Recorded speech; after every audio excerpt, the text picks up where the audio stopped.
duduk Bapak Ibu Saudara.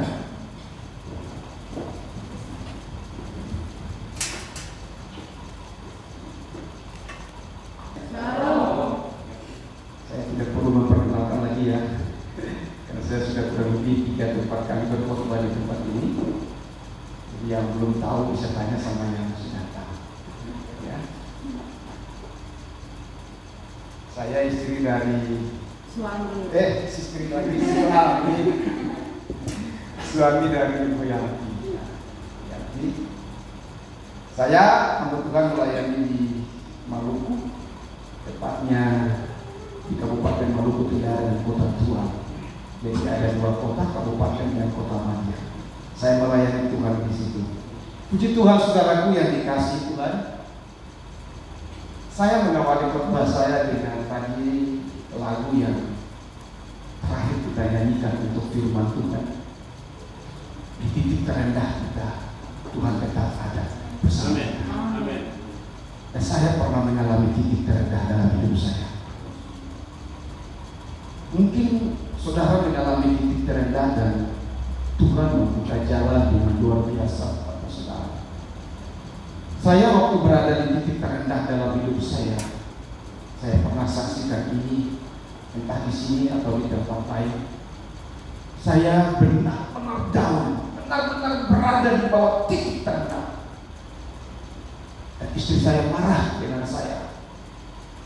Kenapa? Karena ketika saya ada di titik terendah, saya bilang begini, saya sudah tidak lagi berdoa sama Tuhan. Saya hamba Tuhan, saya gembala. Saya tidak lagi berdoa sama sekali. Ini Anda boleh tanya istri saya ada duduk di depan. Saya benar-benar tidak mau berdoa. Di titik terendah, pelayanan saya diambil dengan jemaat kurang lebih 300 orang. 300 jemaat. Saya kebaktian 2 kali, pagi dan sore. Dan saya harus keluar dengan pakaian di badan. Ditambah dengan waktu itu saya punya utang kurang lebih 800 juta. Kurang lebih 800 juta. Dan benar-benar saya berada di titik terendah. Dan benar-benar saya tidak mau lagi berdoa sama Tuhan. Saya tidak mau lagi berdoa. Yang saya katakan kepada istri saya bilang begini, "Ma,"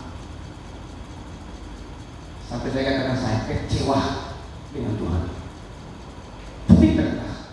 Saya bilang saya kecewa sama Tuhan. Dan benar-benar saya tidak berdoa. Nah, apa yang saya lakukan di titik terendah itu?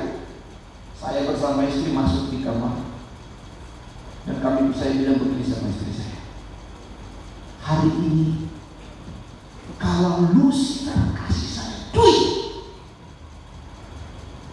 saya bilang, kalau Lucifer kasih saya duit, saya akan ikut dia.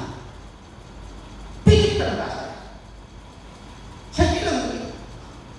Tapi istri saya berkata begini, "Lu sudah gila." Sehingga iya saya gila. Dan saya sudah tidak peduli.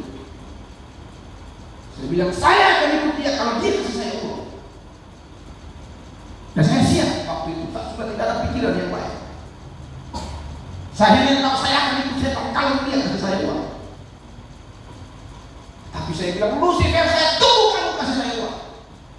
Iya, doa seperti tanya istri saya. Istri saya menangis, dia bilang, "Kenapa kamu begitu?" Saya bilang, "Ya, saya sudah tidak ada jalan."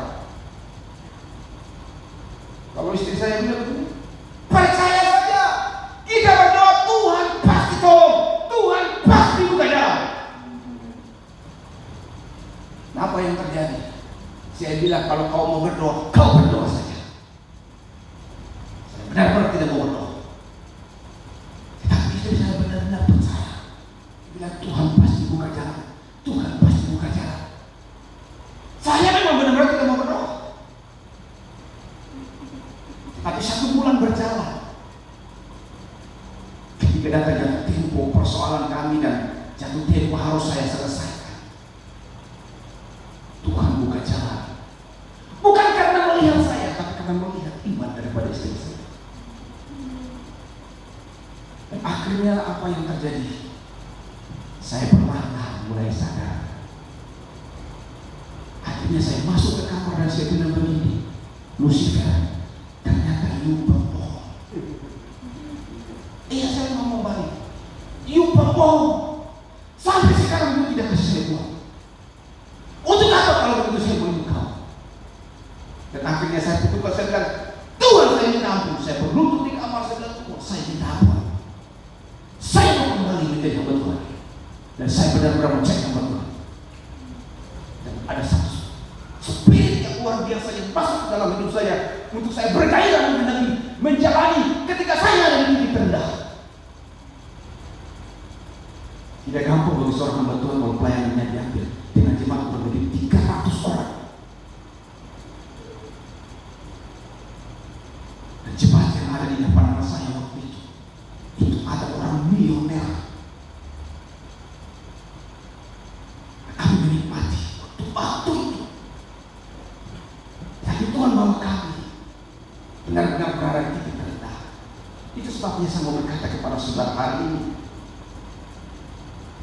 di titik terendah pun di sana ada jalan yang Tuhan buka buat saudara yang percaya. Katakan amin. Nah, hari ini atau malam ini, sore ini saya mau bicara tentang waymaker. Dia membuat jalan bagi kita.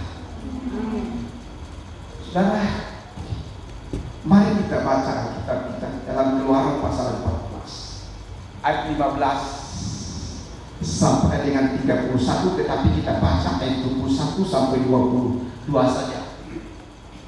Dua ayat saja, mari kita semua berdiri. Kalau saya di tua, saya selalu suruh berdiri cepat ketika kami baca kitab, kalau cuma 2 atau 3 ayat saja.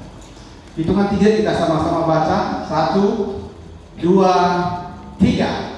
Lalu Musa mengulurkan tangannya ke atas laut, dan semalam-malaman itu Tuhan mengeluarkan air laut dengan perantaraan angin timur yang keras, membuat laut itu menjadi tanah kering, maka terbelahlah air itu. Demikianlah orang Israel berjalan dari tengah-tengah laut di tempat kering, sedang di kiri dan kanan mereka air itu sebagai tembok bagi mereka. Silakan duduk Bapak Ibu.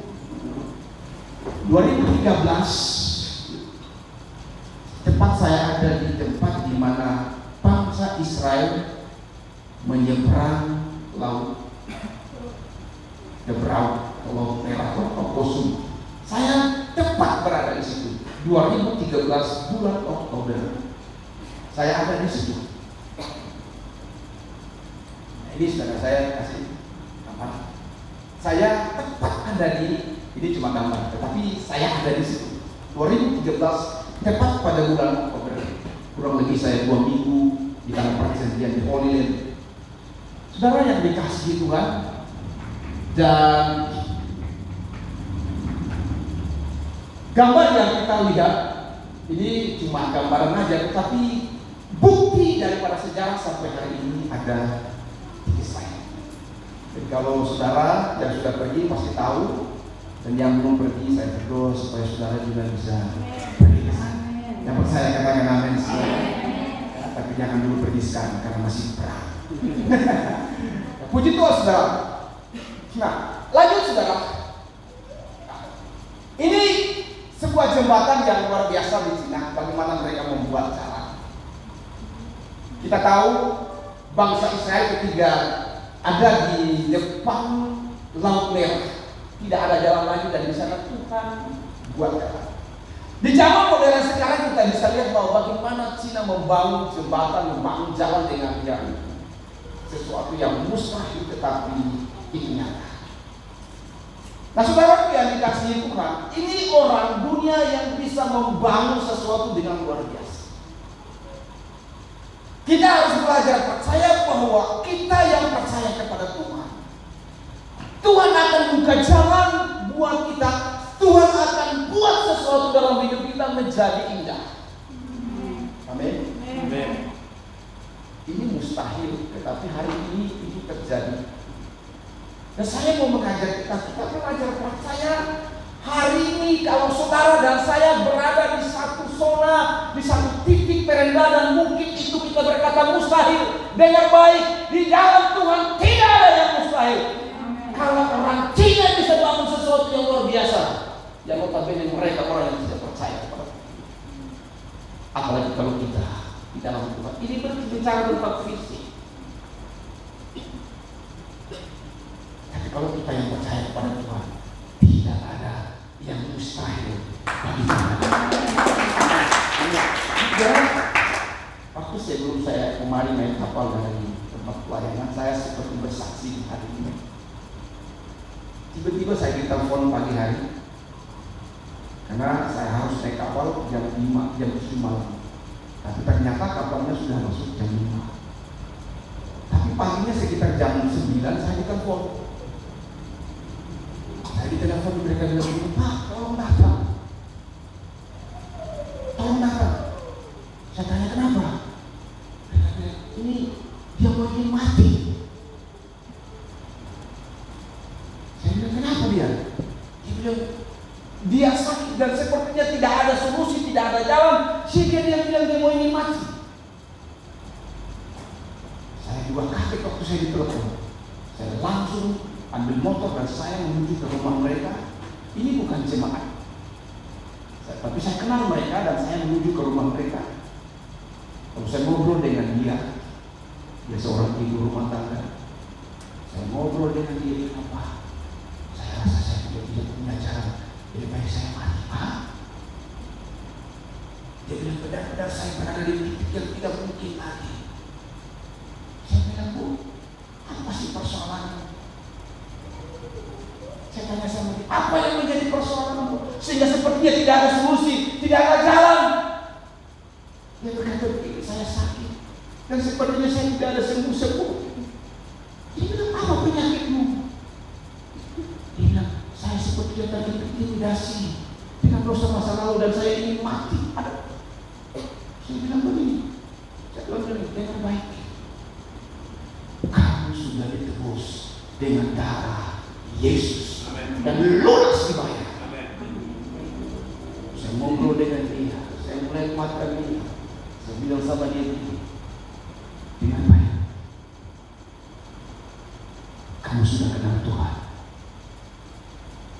Kamu harus berdiri kuat dan menghadapi setiap proses hidup. Percaya Tuhan ada bersamamu. Percaya Tuhan beri kekuatan kepadamu. Tidak ada yang mustahil. Tuhan pasti tolong kamu. Saya bilang begini dengan baik. Waktu istri Lot keluar dari tanah Sodom dan Gomora, saya pergi ke tempat itu 2013. Saya melihat dekat sekali di waktu istri Lot yang jadi tiga. Sodom berada di lembah, Alkitab mengatakan ada di lembah, benar sekali. Istri Lot ada di puncak sedikit, dan benar, betul sekali di puncak. Mereka lari dari lembah Yordan itu naik, lalu Tuhan melarang mereka untuk menoleh ke belakang, betul ya? Tapi istri Lot menoleh ke belakang dan akhirnya jadi dekat. Itu pas di atas sebuah bukit, ada sedikit ketinggian. Lalu saya bilang begini sama dia, "Ini baik kamu ikut Tuhan, dan kalau kamu ingat terus masa lalumu, kalau kamu terus ingat perbuatanmu di masa lalu, jangan baik kamu tidak layak buat Tuhan. Jangan pikir kau kenal Tuhan, lalu Tuhan lebih baik kita mati sudah." Jangan baik, saya bilang sama dia, "Kamu tidak layak buat Tuhan, karena kamu minta sebelum waktu itu. Kamu akan jadi tiga, tidak bisa buat apa. Kamu tidak berkenan sama Tuhan." Dan akhirnya dia mulai tersentak. Kamu harus bangkit. Tak usah lihat masa belakang di belakang. Tak usah lihat yang sudah berlalu. Lihat ke depan apa yang akan Tuhan kerjakan buat kamu. Waktu saya di titik terendah, kalau saya lihat ke belakang, maka saya tidak ada sampai hari ini. Maka saya tidak mungkin bersama istri ada di kota ini. Tidak mungkin saya punya rumah di kota Kupang. Saya belajar, saya bangkit di titik terendah, dan saya melihat ke depan bahwa tidak ada yang mustahil. Tuhan pasti buka jalan buat saya, dan benar Tuhan buka jalan. Sampai hari ini saya berdiri di hadapan saudara. Dan hari ini satu persatu persoalan saya selesai. Dan tahun ini satu selesai, yang satu tinggal sedikit dan selesai. Saya sudah bilang begini sama istri saya sudah bawa saum. Saya mau masuk kota Kupang untuk buka pelayanan.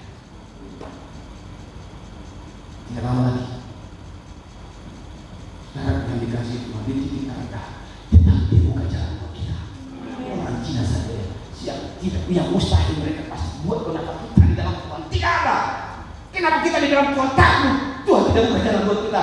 Hari ini mungkin saudara datang dengan persoalan, saudara datang dengan pergumulan yang baik, Tuhan pasti buka jalan buat saudara.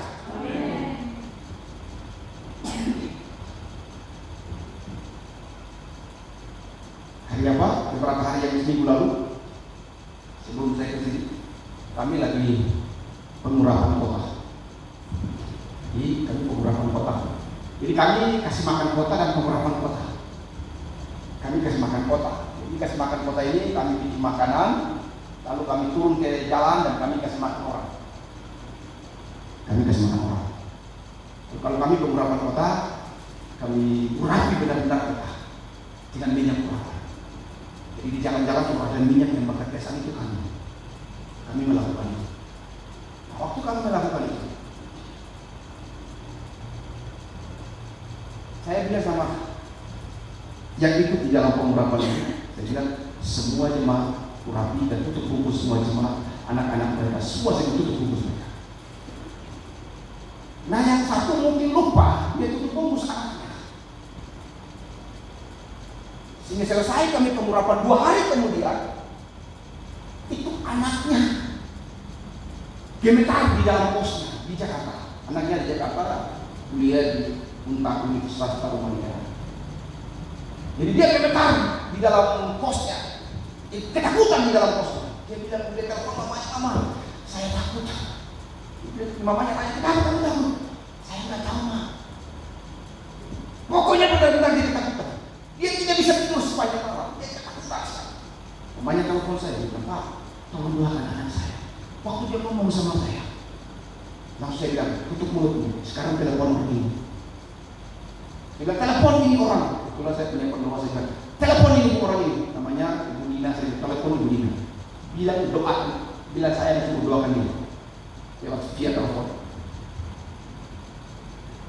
Dia bilang, Pak, tapi Bapak menyatakan Bapak kan gembala. Saya bilang, tutup mulut dan telepon dia sekarang. Dia bilang, lo Pak, kenapa Bapak marah-marah saya kalau sudah tutup telepon? Saya punya anak dalam ketakutan di Jakarta ini, nggak tahu kenapa.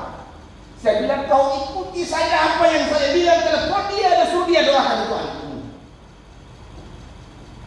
Telepon udah bilang, Pak, tolong masa kamu marah-marah saya. Saya bilang, hei, mereka mau bilang, mau saya berapa kali lagi? Dalam bahasa kami di sana. Dia saya bilang, mau saya berapa kali? Kenapa kamu bicara dengan telepon saya lagi? Saya bilang saja sama dia, saya yang suruh telepon, saya tahu apa yang terjadi buat anakku. Langsung dia telepon di pendoa saya. Nah, saya bersyukur saya dikelilingi dengan pendoa yang luar biasa. Ini pendoa saya ini tutup buka mata begini pun bisa lihat yang supernatural saudara. Jadi dia telepon, dia didoakan. Saya bilang saya telepon pendoa, saya tolong doakan dia.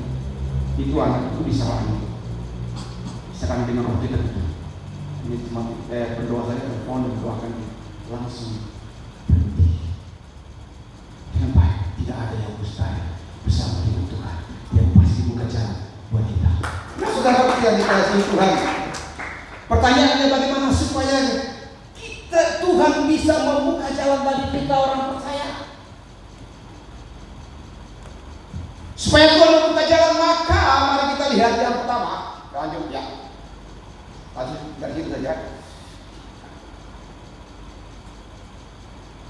Itu terbaliknya. Mundur dulu. Masuk Tuhan membuka jalan buat kita orang percaya. Yang pertama, perhatikan, minta kepada Tuhan. Ayatnya. Nah, minta sama Tuhan. Pertama minta. Mari kita lihat di dalam Lukas, Matius pasal 7. Matius pasal 7 ayat 7 sampai 11. Ini ayatnya. Kita bisa lihat. Mintalah maka akan diberikan kepadamu, carilah maka kamu akan mendapat, ketoklah maka pintu akan dibukakan, dan seterusnya. Nah, supaya Tuhan membuat jalan bagi kita, maka yang pertama, lanjut ya. Nah, minta kepada Tuhan. Matius 7 ayat 7. Supaya Tuhan buka jalan buat kita, minta sama Tuhan. Bukan minta sama yang lain. Seperti tadi saya minta sama Lucifer. Tuhan udah buka jalan. Sampai hari ini saya melihat Tuhan buka jalan dalam pelayanan saya. Harusnya bulan ini kami harus tutup rumah doa kami, tutup sel rumah doa kami. Kami mulai rumah doa kami dengan tidak ada uang sama sekali di kas. Tidak ada uang sama sekali. Saya hanya bilang, kita bangun. Mereka semua bilang, Pak, tidak ada uang. Pak, Tuhan yang punya pekerjaan. Dia pasti buka jalan buat kita. Dia pasti sediakan dana buat kita. Dan akhirnya kami mulai bangun. Saya bilang, mulai dari kita dulu. Langkah awal. Maka kita akan melihat mujizat Tuhan kerjakan. Minta. Kami mulai.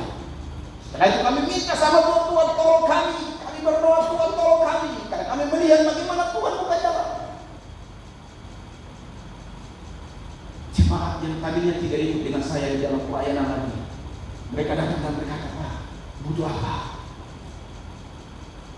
Saya bilang, saya butuh untuk pembangunan rumah doa. Pak, saya terasa. Saya terasa. Mereka ketemu saya, Pak, bagaimana? Mereka semua di Jepang. Pak, saya terasa. Oke. Ini pembangunan berjalan terus. Berjalan terus. Dengan baik. Tidak ada jalan yang tertutup ketika kita minta sama Tuhan. Tuhan pasti kerjakan sesuai.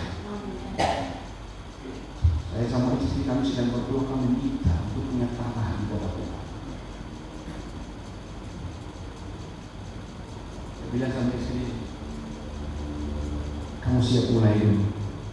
Kita akan mulai pelayanan. Betul.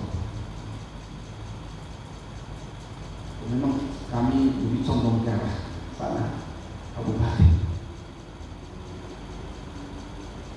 Ayo yang dikasih Tuhan, minta sama Tuhan. Yang terbaik, kata minta. Minta berarti sesuatu kurang dari diri kita, sehingga kita butuh sesuatu dari Tuhan.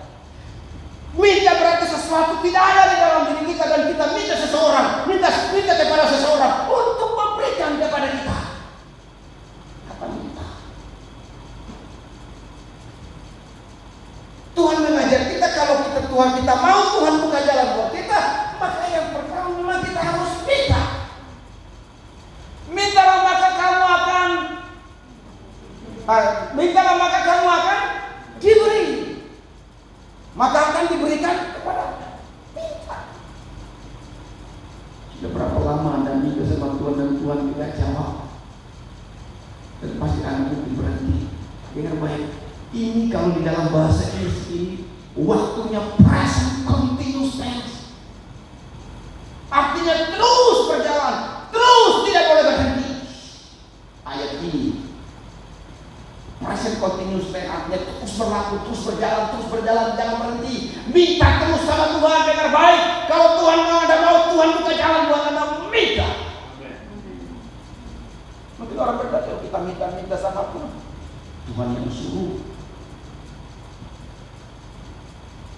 Tuhan yang suruh. Saya kesini, kami tidak ada dana untuk tutup sel. Saya bilang, Tuhan kami tidak ada dana. Saya bilang sama jemaat, kami punya dana aja. Belum cukup, sel tidak ada dana untuk rangka baca ringan sudah siap, tetapi untuk sel tidak ada dana.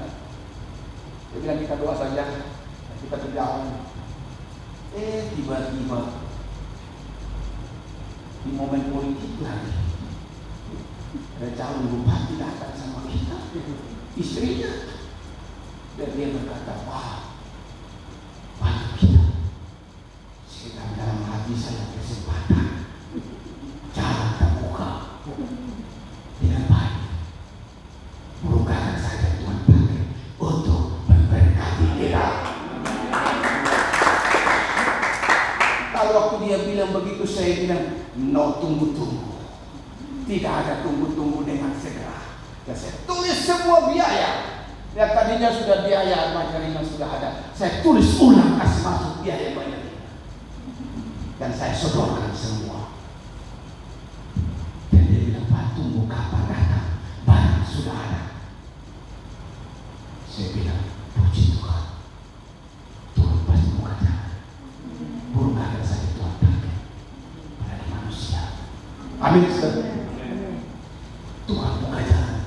dengan cara Tuhan, bukan cara kita. Minta terus, jangan berhenti. Seberapa hari banyak orang, seberapa banyak ibu-ibu yang suaminya belum bertobat lalu berhenti berdoa. Kami pernah punya jemaat, tapi waktu itu saya pelayanan di Papua. Saya pernah pelayanan di Papua 7 tahun. Saya belum jadi hamba Tuhan waktu itu. Saya masih anak muda yang bekerja di sebuah perusahaan. Tetapi saya setiap hari ikut gembala pelayanan. Kalau saya punya waktu. Seorang ibu ini ditinggal suaminya 8 tahun. Dan dia sementara hamil waktu suaminya tinggal. Sementara hamil, anaknya satu lagi gendong. Yang satu sementara digandeng. Ada bahasa bilang gendong, gandeng, gendut. Artinya satu masih gendong, satu ditola-tola, satu sementara gendong. Berapa berat beban yang dialami ibu ini. Tapi ibu ini dia berkata begini sama kami, Pak, saya tidak percaya Tuhan pasti jamah suami saya dan pasti dia bertobat. Waktu dia ngomong begitu, saya cuma bilang begini, ini iman luar biasa. Tapi saya pikir begini, ini ibu ini harus siap menderita karena dia harus urus 3 anak. Suaminya tinggalkan, tidak kasih uang sama sekali. Ibu ini hanya pekerjaannya berdoa. Dia berdoa setiap hari. Tapi heran ibu ini gak sakit, heran ibu ini gak kesusahan, heran ibu ini gak lapar, heran ibu ini gak kesusahan. Herannya ibu ini tidak ada bila laki-laki lain datang dan rayu-rayu dia lalu dia selingkuh dengan laki-laki lain. Kalau kenal anak ibu-ibu zaman now mungkin selesai.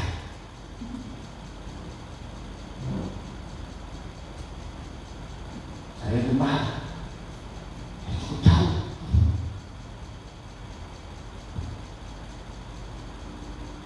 Tetapi dia bilang begini, Pak, saya percaya suami saya pasti pulang, Tuhan pasti zaman dia. Dan benar, dia 8 tahun kemudian suaminya datang di rumah hamba Tuhan, di rumah gembala kami, dan dia berlutut di depan Tuhan. Dia terima Yesus sebagai Tuhan dan Juru Selamat. Dia minta ampun. Dan dia peluk istrinya dan teman. Saya kembali, saya minta ampun. Jalan Tuhan buka. Karena minta semua. Hari ini, apakah Anda sudah minta dan Tuhan belum jawab, dan Anda kalau berhenti, ataukah Anda terus minta sama Tuhan? Sampai hari ini ada doa yang saya berdoa. Sudah sekian lama saya jadi hamba Tuhan, sejak saya bertobat sampai jadi hamba Tuhan, Tuhan tidak jawab doa saya. Ya, Tuhan tidak jawab. Tapi apa saya berhenti berdoa? Tidak, saya tidak berhenti berdoa. Saya tetap berdoa. Kenapa? Karena ketika saya terus berdoa, saya terus minta, saya terus berdoa, Tuhan mungkin tidak jawab apa yang saya minta, tapi saya mengenal Tuhan yang baik. Ini itu saya lakukan, saya tidak berhenti berdoa. Saya berdoa terus, Tuhan saya minta, Tuhan saya minta ini, Tuhan saya minta ini. Kalau orang lain mungkin sudah berhenti, tapi saya tidak berhenti sampai saat ini saya berdiri di balik mimbar ini. Saya tidak berhenti. Karena ini present continuous day. Waktu terus berlaku, terus berjalan. Lanjut saudara. Nah, satu ajak aja pasal ini saya sudah pergi ke tempat ini di Bukit Karmel. Bagaimana seseorang hamba Tuhan yang minta, dan dia minta api Tuhan turun dari langit dan membakar korban persembahan. Akhirnya dia menyembelih 450 nabi Baal. Saya ada di atas puncak Gunung Karmel 2013. Saya ada di tempat ini, di puncak Gunung Karmel, dan di bawah itu lembah Armageddon. Sebelah kanan kita begini, kita pasti puncak ini lembah Armageddon. Lembah Armageddon kalau di teologi di akhir zaman itu perang yang disebut Armageddon ya. Itu ada lembah Yakub dan lembah yang tulang subur. Karena itu pertempuran orang Israel dan Filistin itu sering di situ. Jadi tanah itu karena orang mati banyak jadi dan tanah itu subur sekali. Jadi area pertanian bagi orang Israel. Subur sekali. Saya ada di sini. Bagaimana kita bisa melihat kisah Elia minta api Tuhan dan membakar korban persembahan. Siapakah dia Elia? Alkitab bilang Elia manusia biasa sama seperti kita, dan dia berdoa, dia minta api Tuhan turun, bakar korban persembahan. Dia minta hujan turun, hujan turun. Kalau apakah kita berbeda dengan Elia? Yang membedakan dengan kita punya kesungguhan, masihkah kita berseru sama Tuhan atau tidak? Masihkah kita minta sama Tuhan atau tidak? Sangat tertarik dan saya suka baca tentang kisah ini. Luar biasa. Dia minta api turun dari langit.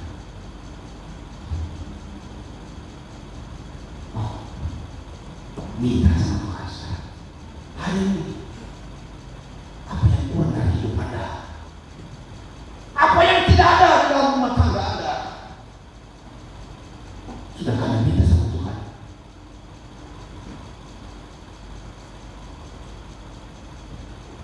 Saya berpisah dengan istri sejak 6 bulan baru saya datang.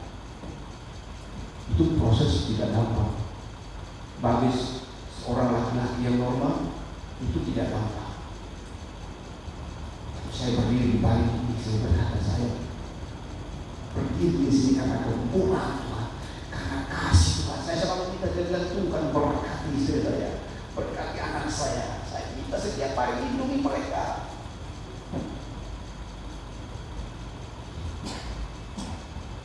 Ada banyak orang suaminya sama-sama di dalam satu rumah, tapi istrinya keluar, suaminya keluar.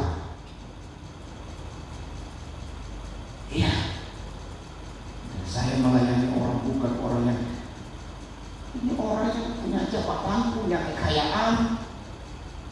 Mereka menangis dan bukan jemaat saya. Menangis, Pak, begini. Saya bilang, stop. You berhenti, you merusak hidup Anda. You anak Tuhan. Stop. Cari Tuhan. Itu sia-sia semua yang kau buat. Minta sama Tuhan supaya Tuhan ampuni dosa kamu. Dia menangis. Dia perlu, dia menangis. Dia menangis. Dia Tuhan, ampuni saya. Tuhan, mengampuni dia, saya percaya. Saya bilang jangan pulang lagi. Dia bilang iya Pak, saya nggak pulang lagi. Kalau kita minta Tuhan kerjakan sesuatu, Tuhan pasti kerjakan sesuatu. Anda minta Tuhan turun untuk mengerjakan sesuatu dalam rumah tanggamu. Tuhan turun mengerjakan sesuatu dalam hati suamimu, dalam hati anak-anakmu, dalam hati istrimu, dalam hati orang tuamu dengan baik. Tuhan akan kerjakan. Elia manusia biasa tapi dia minta api Tuhan turun. Turun.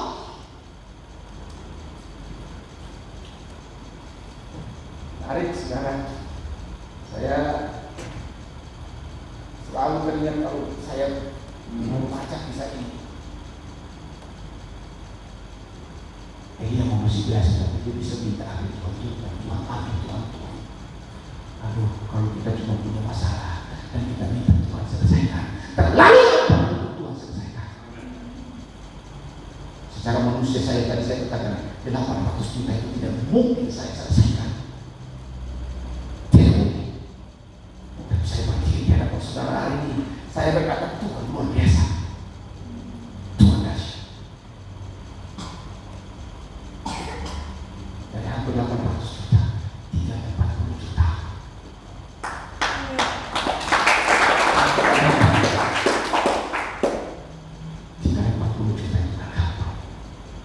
Rumah saya tahun ini selesai, lunas 160 juta.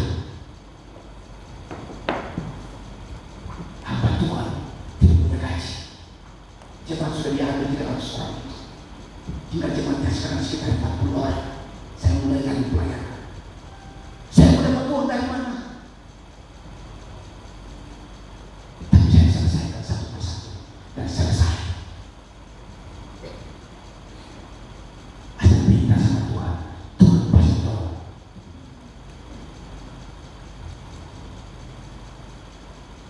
Yang kedua, kata cari.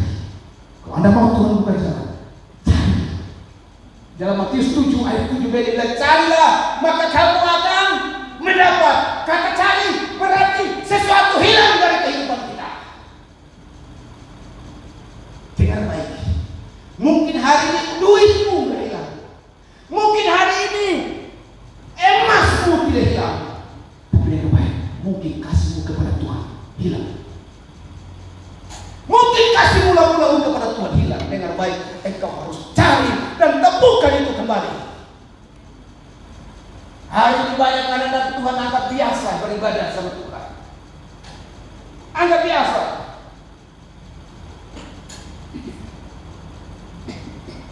Kalau dari jemaat saya, klien saya kalau lambat dan mereka santai-santai, saya marah, saya tegur. Dan mereka ada yang lebih tua dari saya, tapi saya tidak mau tahu. Saya bilang begini, you tidak dengar apa yang saya katakan, besok jangan juga menangis. Mungkin tidak ada uang kita tidak ada hilang. Mungkin kasih kita kepada Tuhan hilang. Atau mungkin kasih kepada istrimu berkurang. Dan yang baik hari-hari ini media sosial membuat kasih kita kepada Tuhan berkurang, membuat kasih kita kepada istri berkurang. Buktinya berkurang. Kita punya banyak waktu di media sosial. Dan dengar baik, cara iblis untuk mencuri apa yang Tuhan beri kepada saudara dengan cara media sosial. Ambil media waktu saudara dicuri dan banyak orang tidak melihat ini dengan baik, menganggap ini ini media sosial, ini dia. Dengar baik, iblis memakai media sosial untuk mencuri waktu Anda dengan Tuhan, untuk mengambil waktu Anda dari Tuhan. Dengar baik, cari, ambil kembali dari iblis, jangan biarkan diambil. Kalau tidak, dia akan hancurkan hidup Anda. Kalau waktu Anda dengan Tuhan dia sudah curi dan Anda tidak mau cari, Anda tidak mau ambil dengan baik, gampang sekali dia binasakan Anda. Karena iblis datang mencuri, membunuh dan membinasakan. Yohanes pasal 10. Dia akan curi semua sesuatu yang hilang. Kasih kita kepada Tuhan mungkin hilang. Kami karena KKR bulan Agustus, September dan Februari, ini kami kencang hari ini, kami kencang benar-benar sedang doa, pray, saya sedang doa, jangan main-main. Saya pergi ke Kupang karena anak saya ulang tahun, saya harus datang. Saya tempat dulu 17 tahun dia, saya harus datang. Saya bilang apapun yang terjadi saya datang. Sebenarnya saya tidak datang kalau dia 30 tahun, karena di depan saya ada KKR yang besar yang akan kami laksanakan. Tapi karena anak saya ulang tahun, saya bilang oke.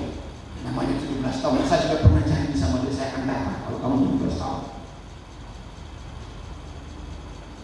Cari, berarti sesuatu hilang dari hidup kita. Amin. Hilang, mungkin kasih Anda, kalau suami Anda hilang, dengan baik hari-hari ini suami dengan istri, kasihnya mulai berkurang. Kasihnya mulai berkurang. Bagi istri saya kalau lihat awal-awal saya dia bikin disiplin, dia tidak bilang dia tidak panggil saya berubah. Saya bilang belajar, jangan sampai iblis ambil kasih itu. Jangan sampai kita keluar sana baru ada orang bilang begini, akhirnya dia mulai berubah, dia bilang Pak, dia panggil saya Bapak. Ini yang saya cari. Dan puji Tuhan sampai hari ini terbiasa. Hari ini begitu banyak rumah tangga hancur. Dan orang yang konseling sebelum saya nikah, itu persoalannya rumah tangga. Sudah usia 50 tahun. Kalau kita tidak cari apa yang hilang, iblis akan menjadi kita menjadi sasaran dari terburuk daripada iblis. Ayo kita cari sesuatu yang hilang. Anak-anak muda, cari Tuhan. Amin.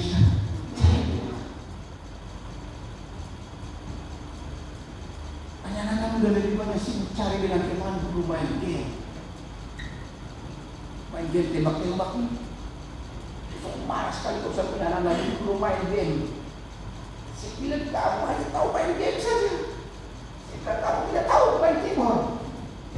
You tidak tahu pukul drum. You tidak tahu main bass. You tahu main game saja. You mau jadi apa? You mau jadi pemain game deh. Dengan baik tidak ada orang yang sukses banyak pemain game. Tidak banyak orang yang sukses pemain game kecuali itu dia orang kaya. Tapi orang kaya kalau kata kau begini, tidak ada yang sukses jadi pemain game. Jadi stop. Belajar main musik. Langsung saya bilang begini sama mereka. Saya balik dari Kupang, you sudah harus main di Bandar Raya. Saya kasih ultimatum, you main di Bandar Raya. Akhirnya mereka setiap hari datang rumah doa dan mereka latihan. Bagus. Kasih bisa juga tidak pakai. Pukul saja saya bilang. Anak SMP. Saya bilang, pukul itu berapa? Petik itu pas. Rusak nanti baru bapak kasih uang untuk beli. Akhirnya setiap hari ini melihat mereka latihan. Saya bilang, Februari kita KKR. Apa Tuhan dari Korea?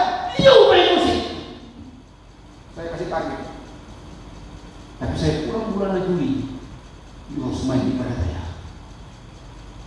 Akhirnya orang tuanya bilang, latihan sekarang, latihan. Jadi setiap hari mereka datang ke rumah doa. Pumpang.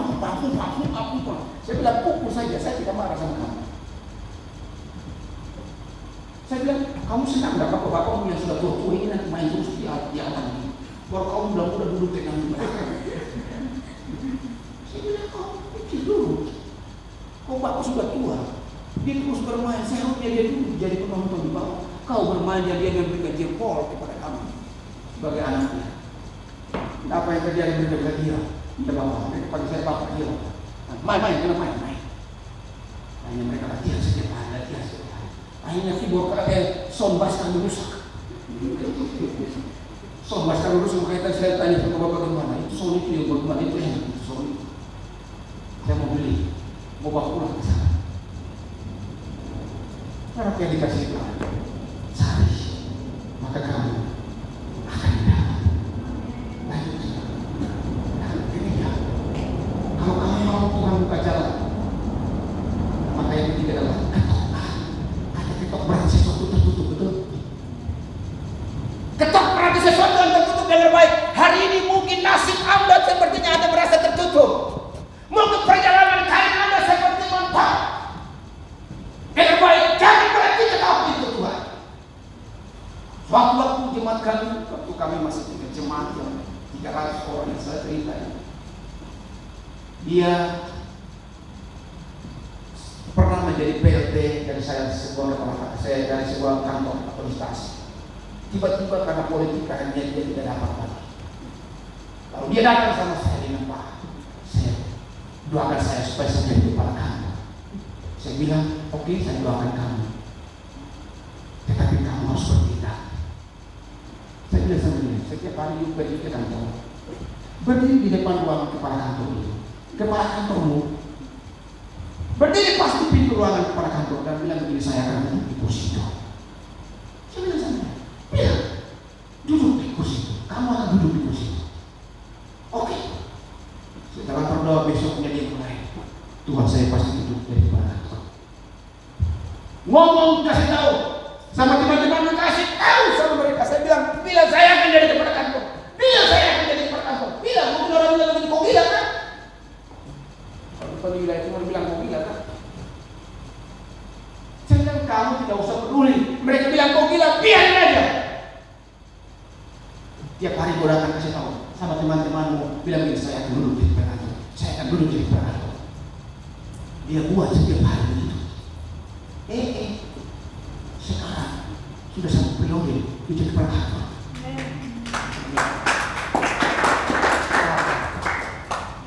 Satu periode jadi kepala kantor. Puji Tuhan. Ya. Saya bilang sama jemaat, saya kamu bilang begini sama anakmu, pergi, kamu pasti selesai kuliah, Ibu ini suaminya masih tinggal dia, lalu dia tidak perhatikan sama sekali. Lalu saya bilang, kok ketuk pintu Tuhan, bilang Tuhan saya pasti selesaikan anak saya kuliah. Kuliahnya 1 semester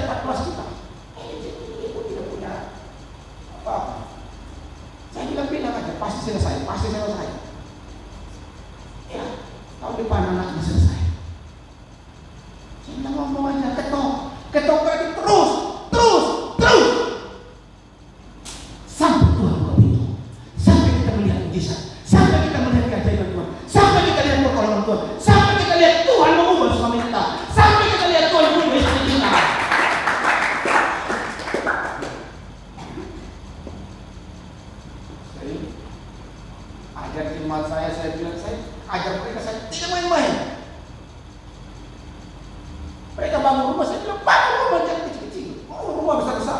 Pak, tidak ada duit, jangan bilang tidak ada duit. Ketika kamu bilang tidak ada duit, iblis datang dan dia tahu di pikiranmu kamu tidak punya duit. Bilang aja orang tidak punya duit, saya pasti tahu. Kenapa yang terjadi? Benar, mereka bangun rumah besar-besar semua. Terakhir mereka datang dan bilang, Pak, rumah jadi juga. Bilang, iya, yang senang siapa? Yang senang Anda, bukan saya. Apa Anda kasih saya duit? Tidak, tuh. Ketok. Setiap hari, Tuhan, tolong. Tuhan, tolong anak saya yang tidak punya pekerjaan. Saya berdoa, kami berdoa buat ada anak muda kami lagi. Dia pengen bekerja, sudah masuk ke lamaran, kali terima saja. Saya bilang, kenapa you tidak yang melamar di bank? Dia bilang, Pak, saya tidak suka kerja di bank.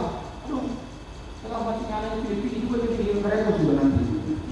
Tapi saya bilang, mau kamu kerja bagaimana? Dia bilang, Pak, saya mau cari kerja yang saya bisa sambil pelayanan. Bagus. Saya bilang, oke.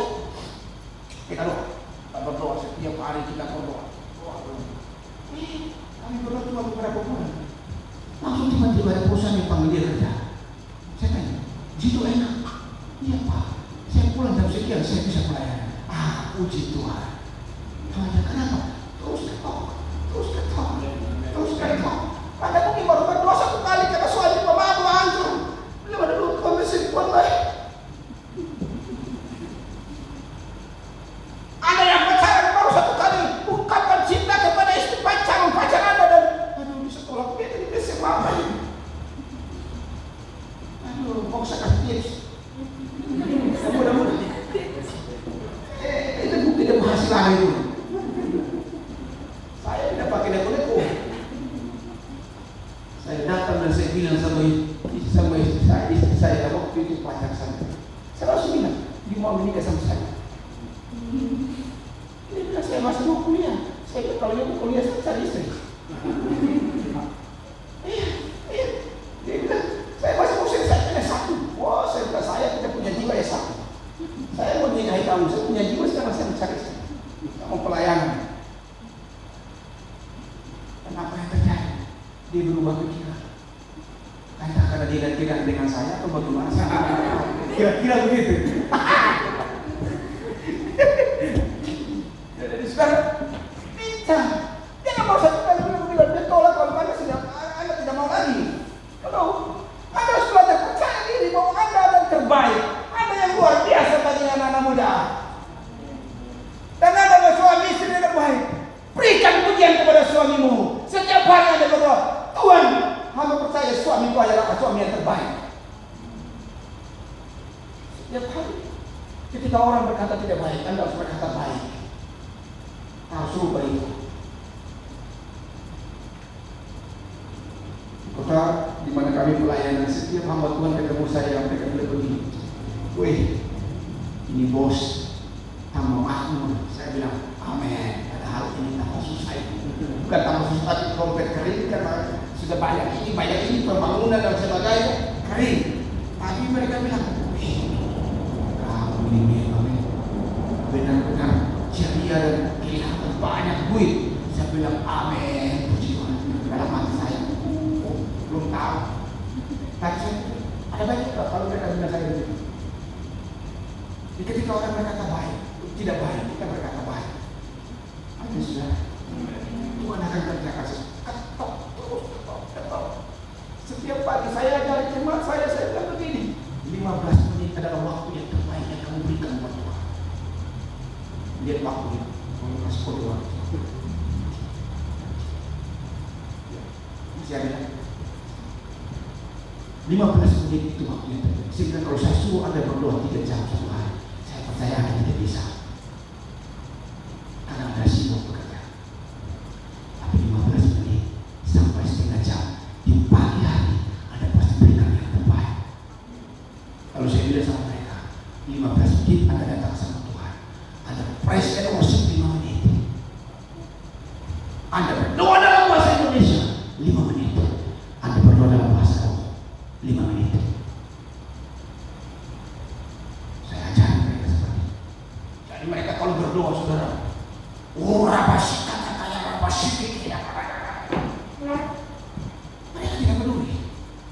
Ketika kami ibadah minggu atau ibadah apapun, ketika mereka berbahasa mereka tidak mau tahu. Mereka bapak sedikit. Saya berpasang. Nanti kamu akan lihat hasilnya seperti apa. Tuhan mengerjakan sesuatu yang luar biasa dalam hidup mereka. Kenapa? Tahan itu. Ada saya, tapi saya pusing dalam bahasa Tuhan. Saya bilang, bahasa roh itu Iblis tidak tahu. Bahasa roh itu membangun Anda punya diri sendiri. Dan bahasa roh itu Anda sedang berkomunikasi dengan Tuhan secara rahasia. Waktu saya bersama ibu dalam pelayanan, ada satu ibu, begitu dia masuk, dia langsung kerasukan.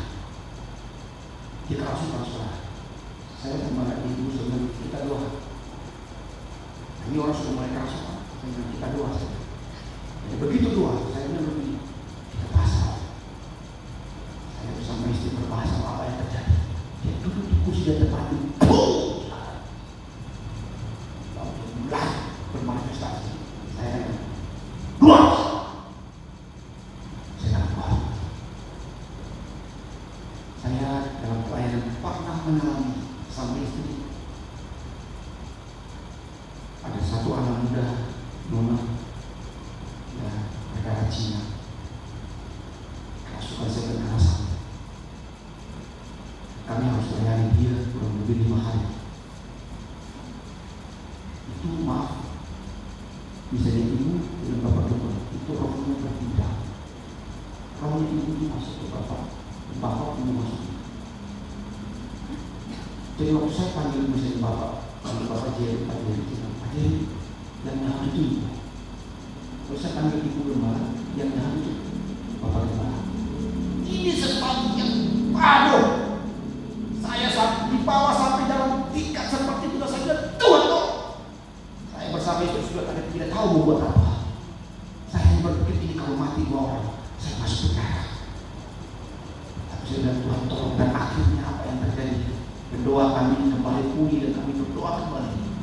Kami mencoba melakukan sesuatu yang Tuhan suruh dalam tindakan profetik, dan akhirnya roh mereka kembali. Dan saat itu juga Nona itu dia sembuh sampai hari ini. Sekarang dia jadi hamba Tuhan bidadari. Banyak hal yang Tuhan bawa dalam pelayanan. Ketika kita terus berdoa, terus berdoa terus, kita akan lihat berbagai macam cara Tuhan kerjakan dalam hidup kita. Satu lagi saya, ini kisah kita tadi. Saya satu kesaksian lagi. Suatu waktu ada satu bapak-bapak, kami doakan dia. Maaf, ini sangat di tempat pelayanan kami masih cukup kuat. Jadi maaf kata saya ngomong itu. Dia punya burung, burungnya itu sebesar tangan saya, sebesar bengkak sampai sebesar tangan saya. Ini tangan saya. Lalu dia terbelah jadi 4, seperti baru kukus. Tahu ya, baru kukus terpecah jadi 4, terpecah jadi 4. Dia terbuka begini 4, seperti baru kukus. Waktu datang saya lihat begini, Tuhan, saya bukan dokter, kami bukan dokter, tapi mereka percaya Tuhan. Bapak pendeta kalau doakan pasti dia sembuh. Saya mati, saya bukan dokter. Dan ini dia belajar dia bagaimana bisa disambung. Kecuali operasi, kasih sambung jahit baru tersambung. Ini dia belajar dia pun ini. Bagian keluar air kencingnya bukan lagi air kencing hitam. Saya bilang, Tuhan, ini bisa dia sembuhkan saya ini. Sonde ketika 15 ini bisa sembuh nggak itu? Masih ada. Kami hanya sedang ke bawah di gereja. Kami berdoa, kurang lebih 5 hari kami berdoa. Saudara yang dikasihi Tuhan, yang tadi terbuka jadi 4, itu tak tutup kembali normal.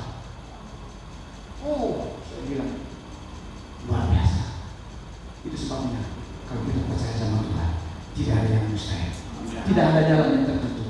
Tuhan pasti buka jalan. Kalau yang seperti itu saja bisa Tuhan kerjakan, apalagi kalau cuma masalah cinta buat anak muda, kalau cuma masalah suami istri, kalau cuma masalah keuangan, kalau cuma masalah ekonomi, dengan baik dan lalu kecil buat Tuhan. Asalkan apa, ketok terus pintu Tuhan, ketok terus pintu surga. Kita akan lihat mujizat. Amin.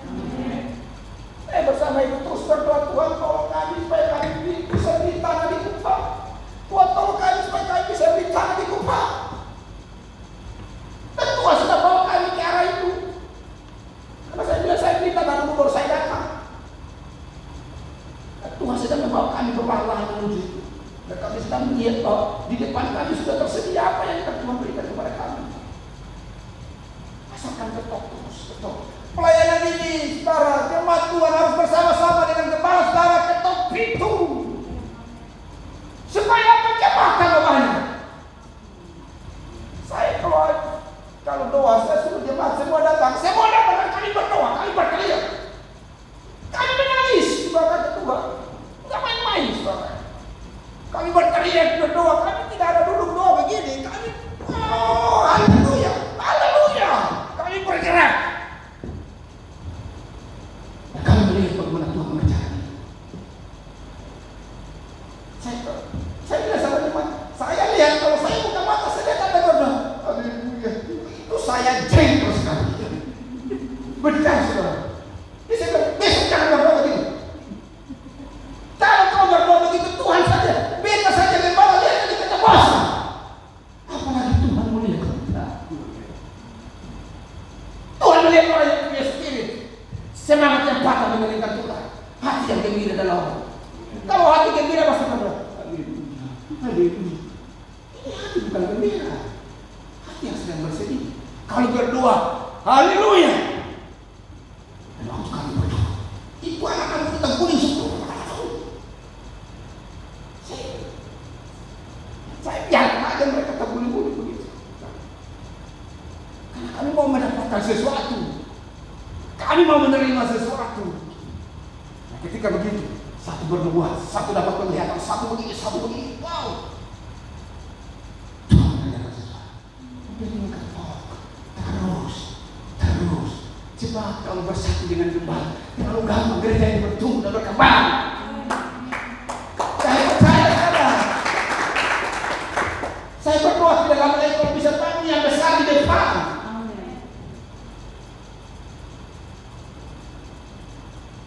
Saya bilang sama istri saya, mungkin orang begini mati gila Pak. Nah saya suka kalau orang bilang, saya bilang oke aja, saya nggak peduli. Saya bilang, wah, saya mau cari tanah di Kupang yang besar. Karena saya mau bangun gereja 15 kali 40. Jemaatnya nggak ada. Belum ada di Kupang jemaat. Tapi saya bangun gereja 15 kali 40.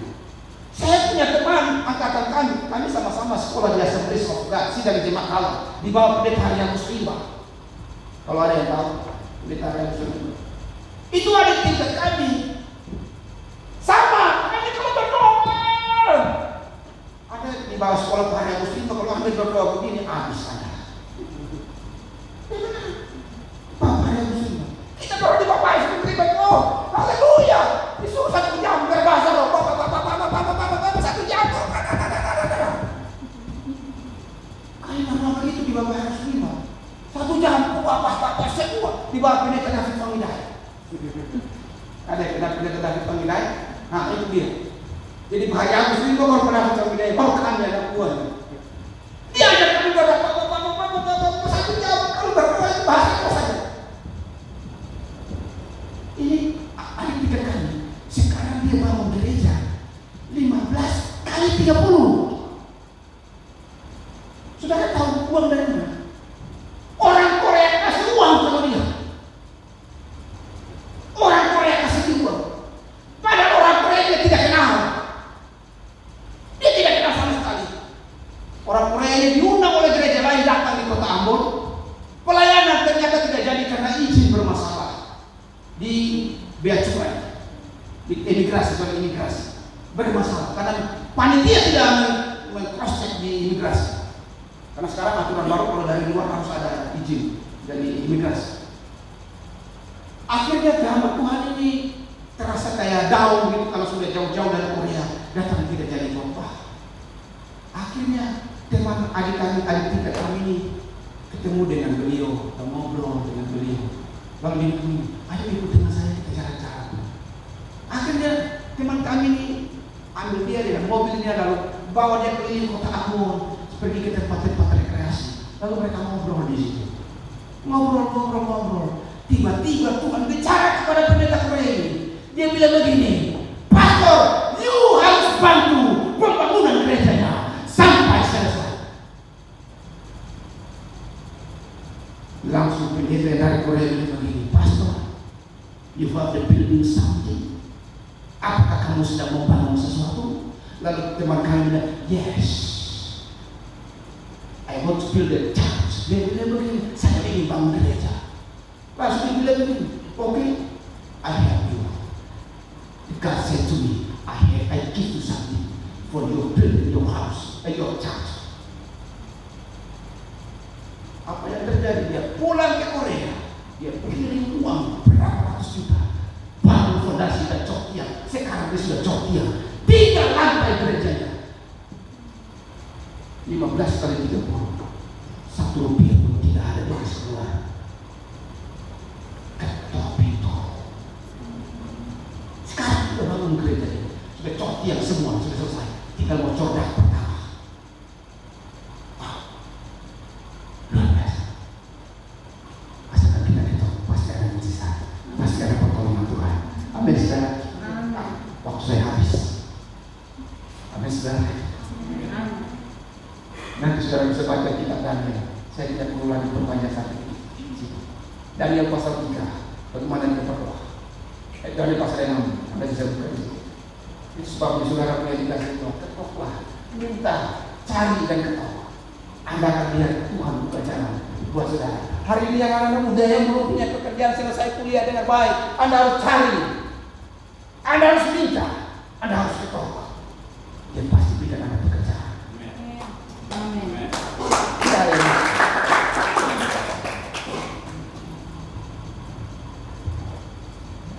Mari itu musik lagi.